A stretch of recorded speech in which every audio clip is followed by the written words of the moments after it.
Number one, what is it? If someone was to come up to you, let's say I came up to you and I said, hey, if you were going to give me a definition of worship, what would you say? What is worship? What's the essence of worship? What would you say? You don't have to say it out loud, but just think about it. Some people would point to the etymology of the word worship. I think it's an old English word, to be honest, worth sheep. And if you were a Viking, you could say it that way, but most of us are not.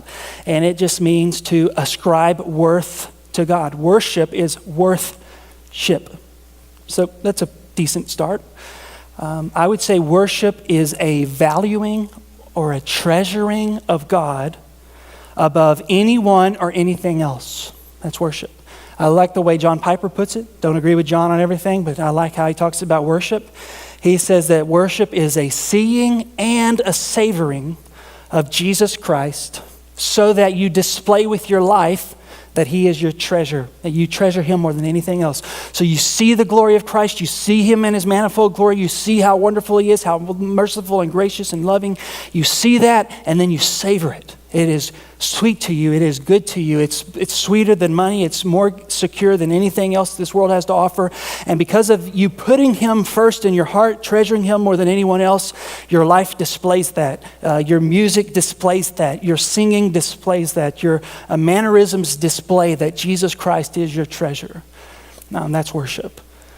And that's a pretty good definition of worship. In the New Testament, what you find is that there is very little on the outward forms about worship. That's not to say that the Old Testament never talked about the heart. The Old Testament did talk about the heart, but the Old Testament also seemed to emphasize the outward expressions of worship, whether that was raising your hands or clanging your cymbals, laying down on the ground, all different forms of worship.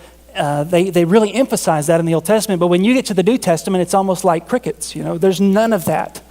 They don't even use the word worship, prosumneko, that word that you see over and over again in the Old Testament. It barely shows up in the New Testament. Why?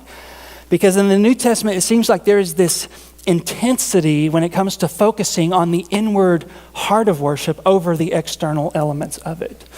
That's not to say they didn't do that in the Old Testament. Again, the prophets were always getting on to God's people, but when you get to the New Testament, you see Jesus say in Matthew 15 verse 8, Jesus says, this people, these people who call themselves God's people, this people honors me with their lips, but their hearts are far from me. And then he says in the next verse, in vain do they worship me. In other words, just because they're raising their hands and they're saying the right songs and everything, it looks good in their worship, their heart's not engaged. And so it doesn't matter how high you raise your hands. If your heart's not engaged in worship, then it is in worship. It's empty. It's vain. It's meaningless. It doesn't do anything for you. It doesn't do anything for your church.